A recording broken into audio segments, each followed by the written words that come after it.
my hope is that this initiative, and when we get more people, continue to get more people involved in understanding much money is being invested in different projects and in different neighborhoods, it gives you a different perspective. It's just a matter of, do you believe it can happen?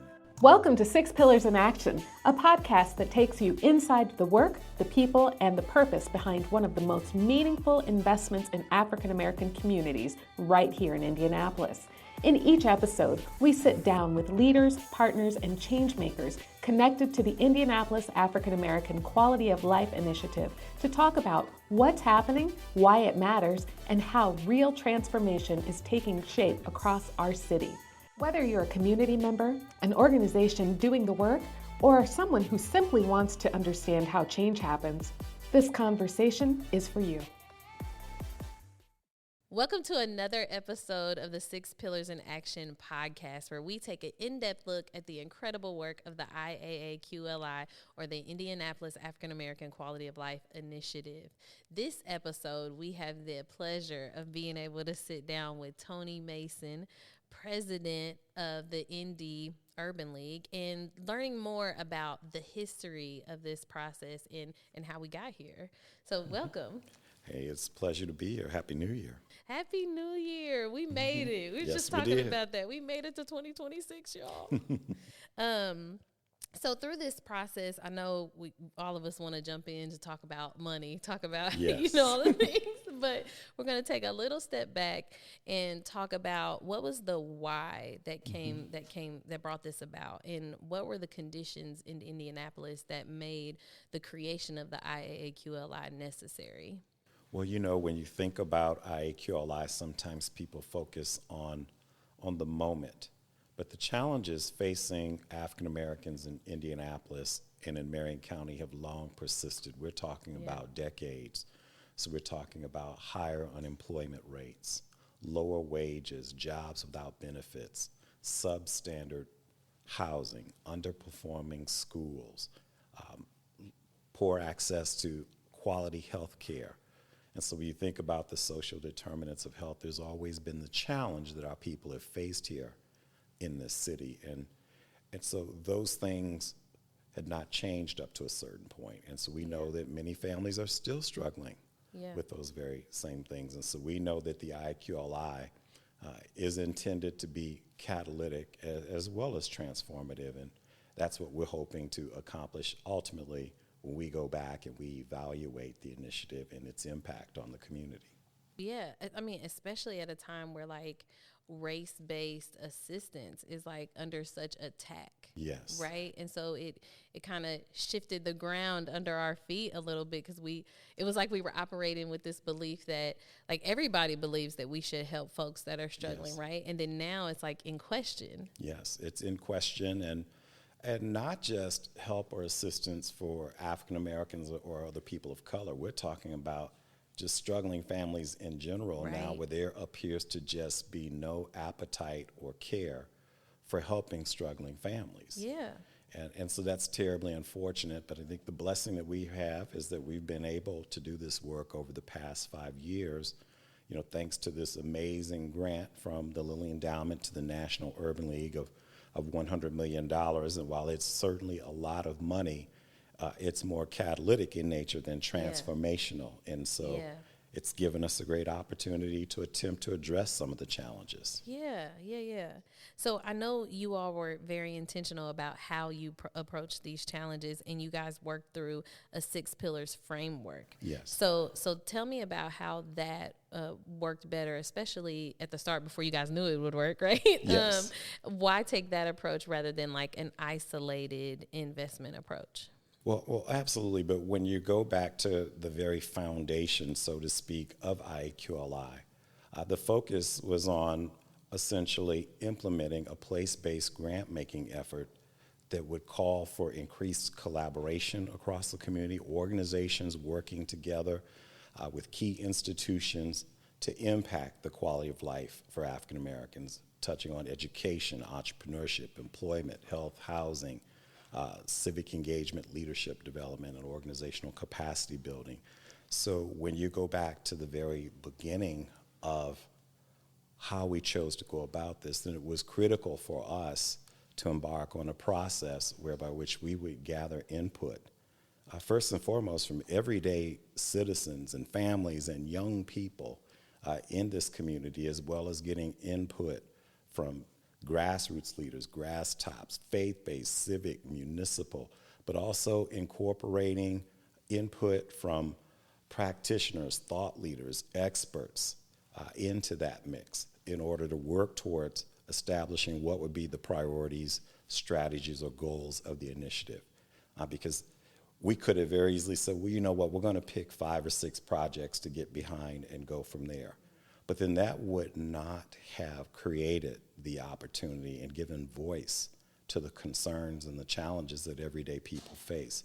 It also would not have allowed for the opportunity for us to engage organizations and institutions across multiple sectors to get them to collaborate and to work together to address challenges. Because far too often, our organizations, groups, and institutions have not been at the table to address challenges that face our people, frankly. Right. Right. And I love a collaborative approach because it feels like it creates this ecosystem of support where we're kind of handing each other off, Yes. until we get to a place of like where we can sustain ourselves, which is, I think it's so beautiful, one, because it's just such a beautiful picture of support, but then also it acknowledges that like we need each other through this.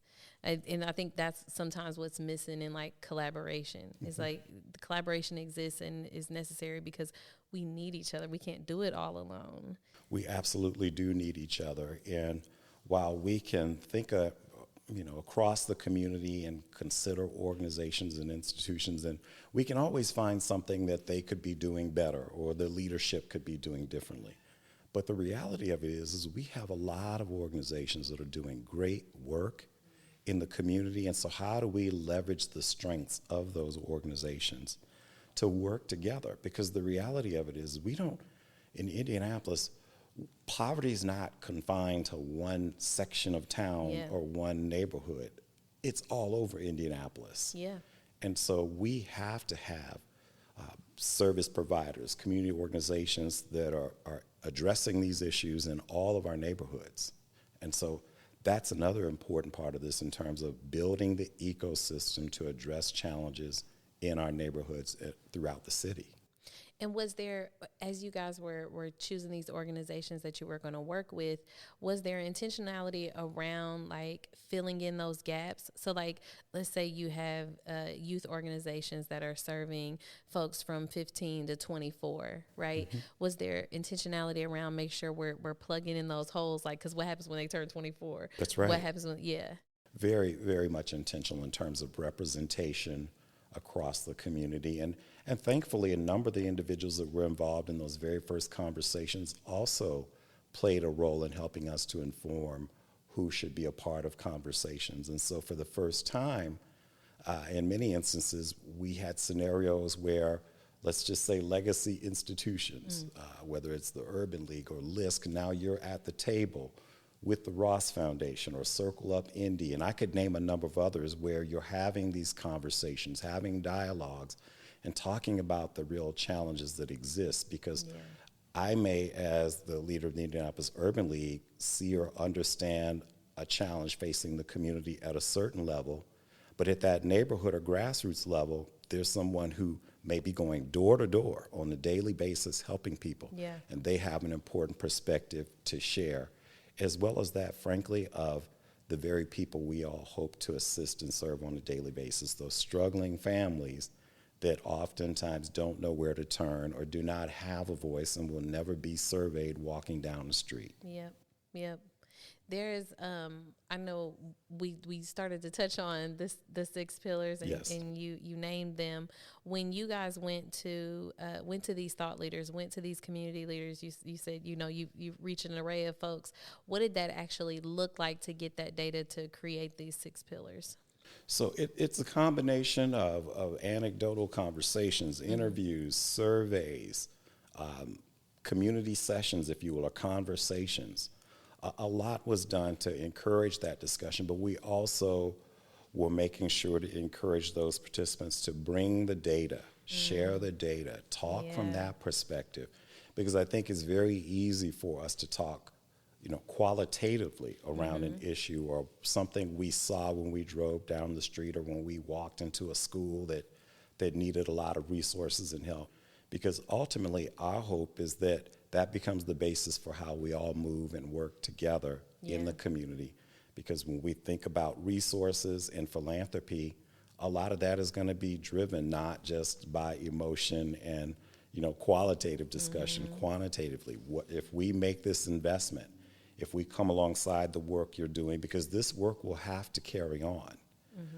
We want to make sure that our organizations and our leaders are prepared for those discussions and are able to work strategically in how they move to get involved and be at the table and stay at the table. Yeah. I think probably to the small organizations like mine, when you hear measurable outcomes, it kind of like, because it is all the less fun stuff, right? It is all the data, but it's like, how can we measure? How can we see?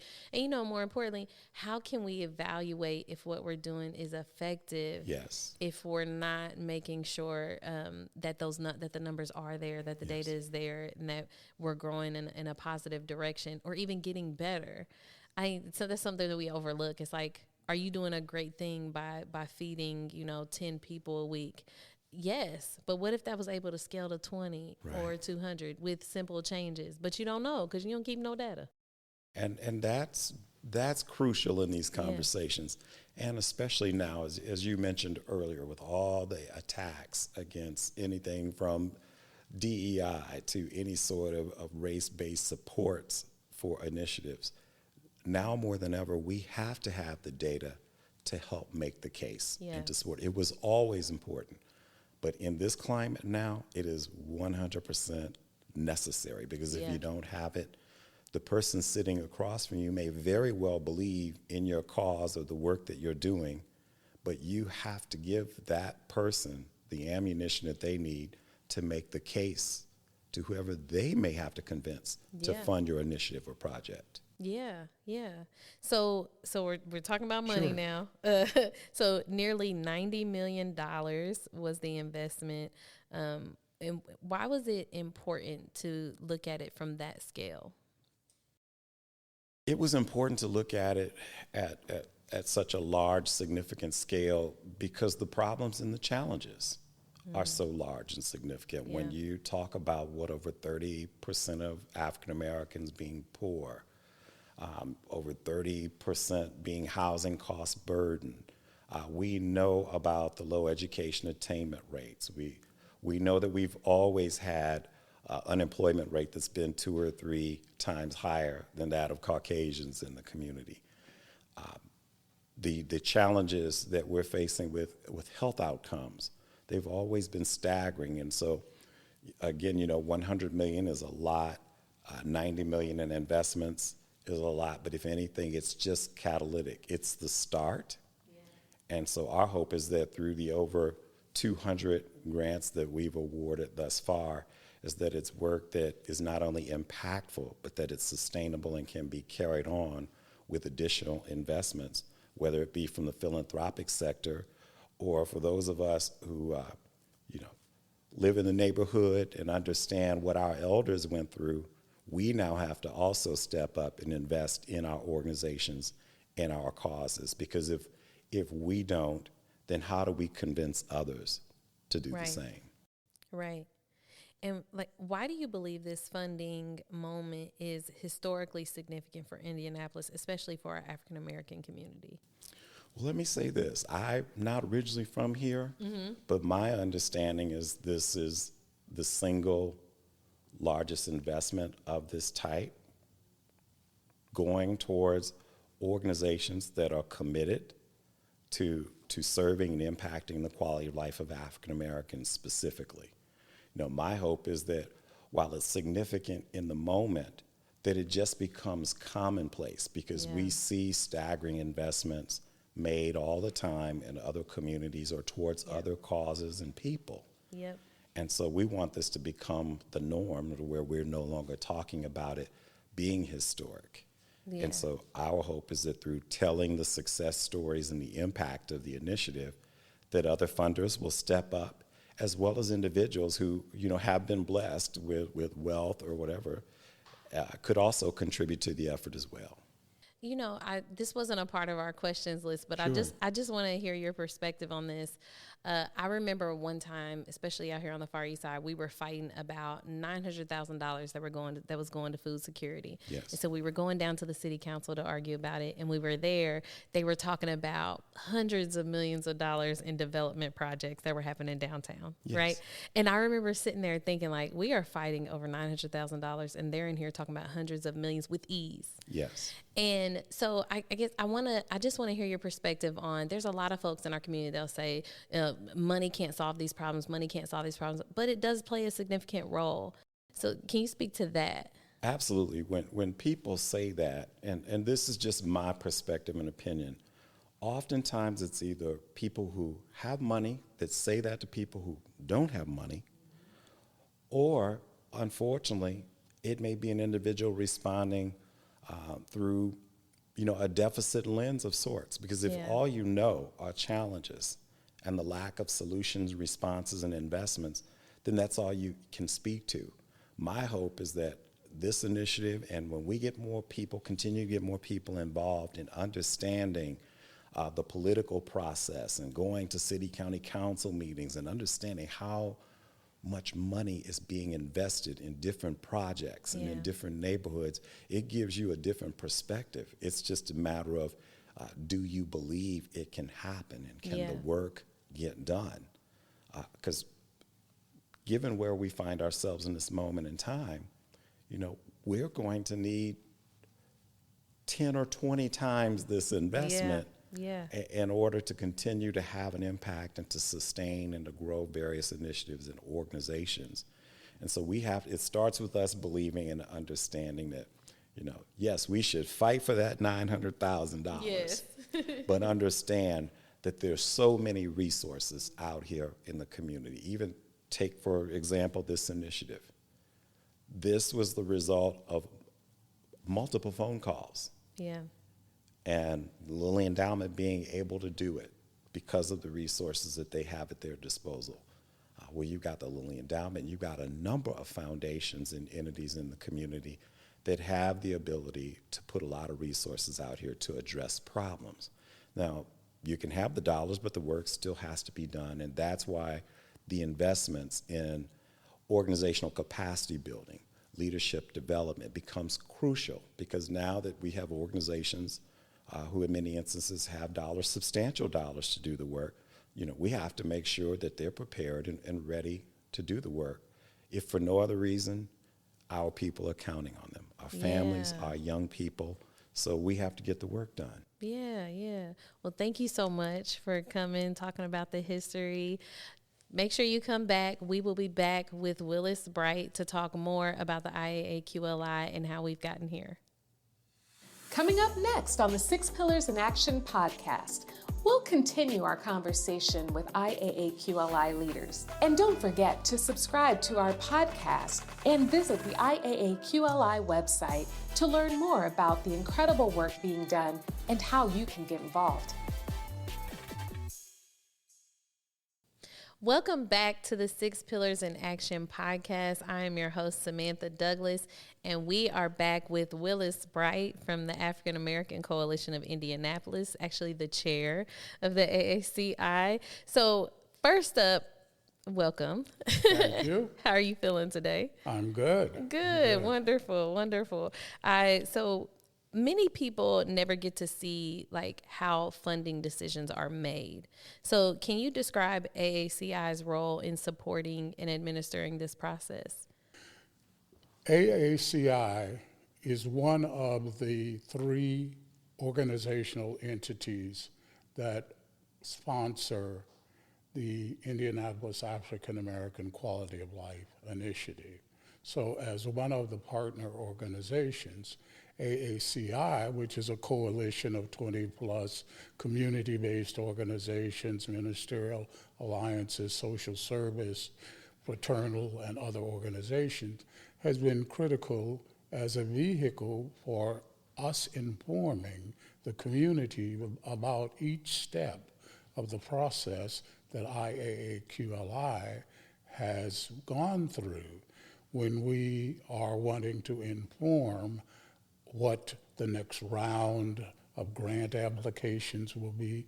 AACI members are informed of that. We have AACI members that are grantees as part of the overall process.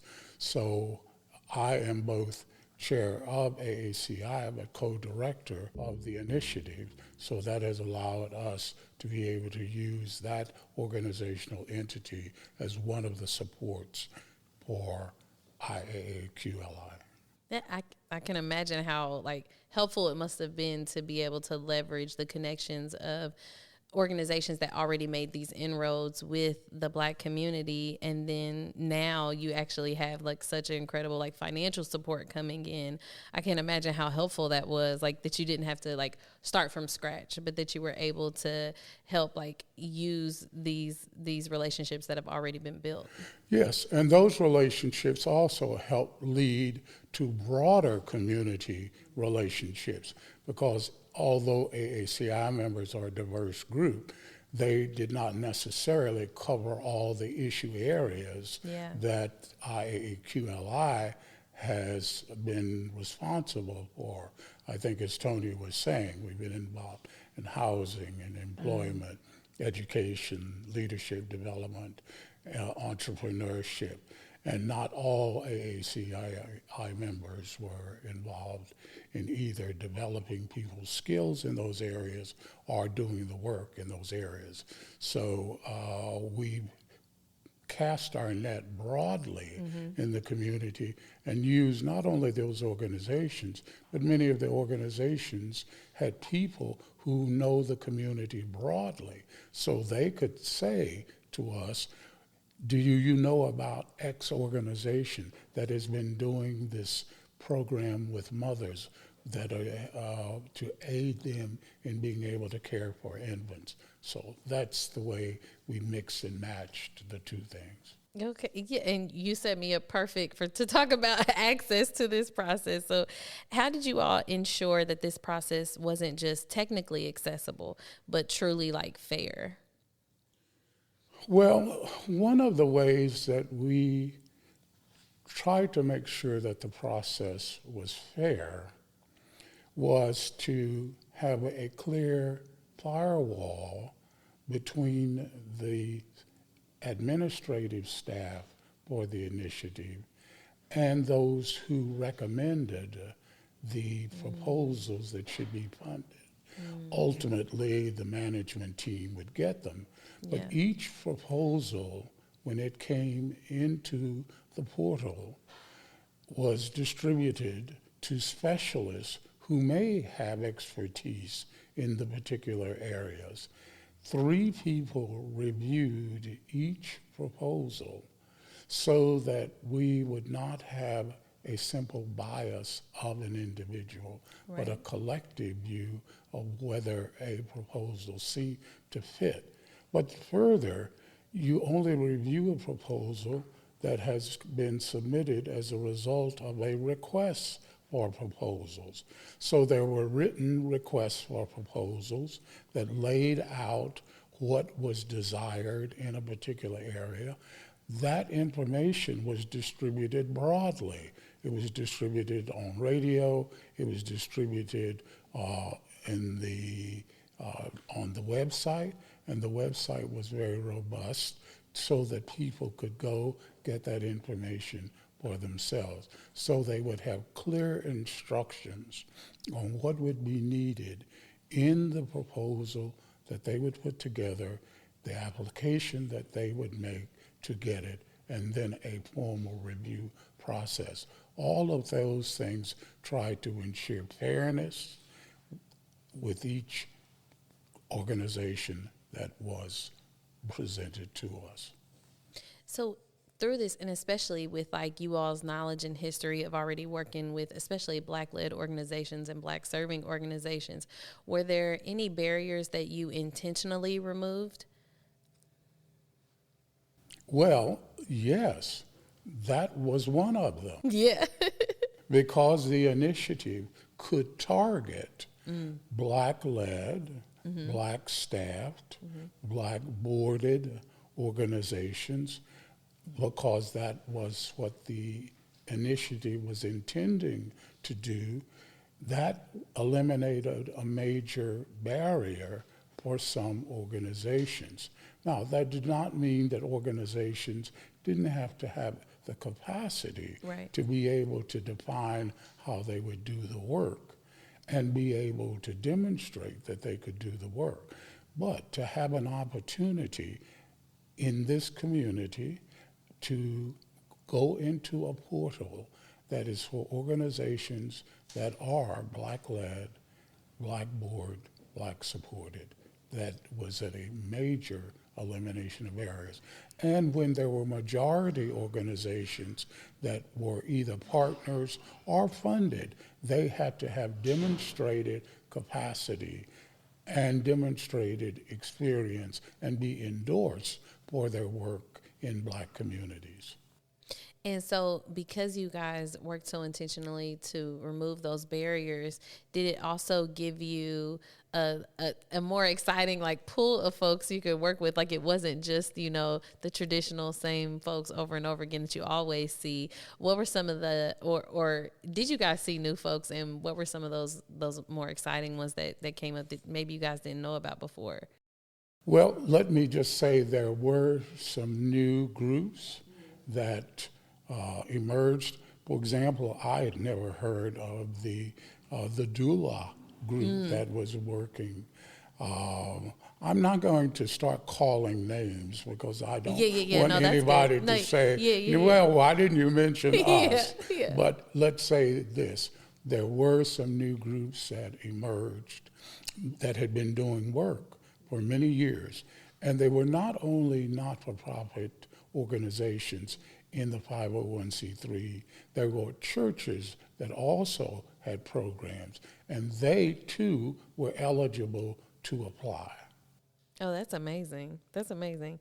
So what kinds of technical assistance and like capacity building supports were offered to these applicants? That was one of the things that we knew would be required, especially for organizations that did not have great bandwidth in the larger community, that they would need to, one, know what are the requirements to put together an effective proposal. So we had workshops where people had material presented to them on how to design an effective proposal. There were opportunities to talk to funders, to hear from them what it is they expected when they considered a particular proposal. The RFPs were written in a way so they would be very clear about what people would be expected to present. And we also provided opportunities after people had written a draft of their proposal. They could come in and sit with us or one of our consultants to say, here's what I'm thinking about. Does this seem to fit what you're talking about? So all of those kinds of things were put in place in order to create the greatest opportunity for a group to have a competitive proposal that might be funded. Yeah, I love that you guys did that ahead of time. My next question was going to be around, a lot of organizations will complain when they apply for a grant and they don't get it, but then they also don't get feedback. Like they don't know why they didn't get chosen, right? And that was going to be one of my questions, but you guys were kind of able to help mitigate some of those challenges ahead of time because they were able to show folks draft proposals of their submissions. Yes, we did that. And when proposals were reviewed, if you were not eligible, we also sent communication to those organizations giving a listing of the key reasons why that particular proposal was not competitive. We would have liked to have been able to do this, but because of the size of our staff team, we didn't have the ability to do that. And that is to give individual feedback to every person. But we tried to make that list that you got sufficiently comprehensive that people could go back. But then they would be able, on another occasion, to go back and look at all the taped training sessions that were on the website so they could get a better idea about how to strengthen their proposal the next time.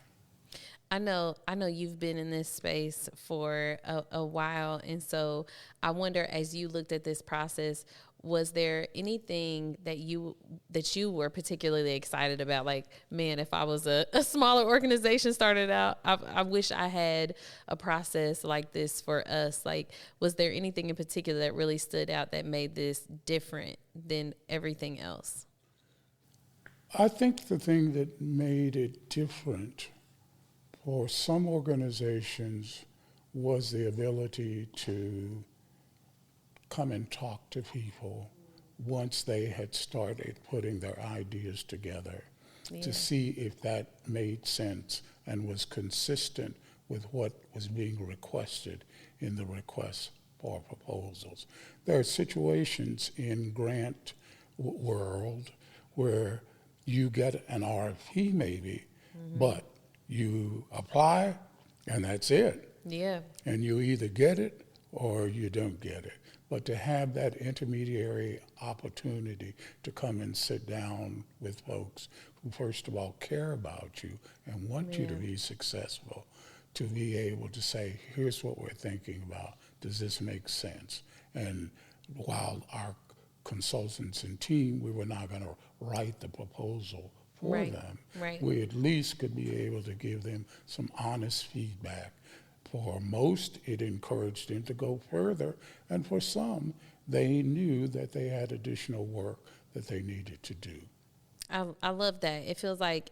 It fills that gap of like folks who are out here. We talk a lot about like, especially small organizations where it's like you are the one who does the work, who takes the data, who does does the grant filing, does the like everything.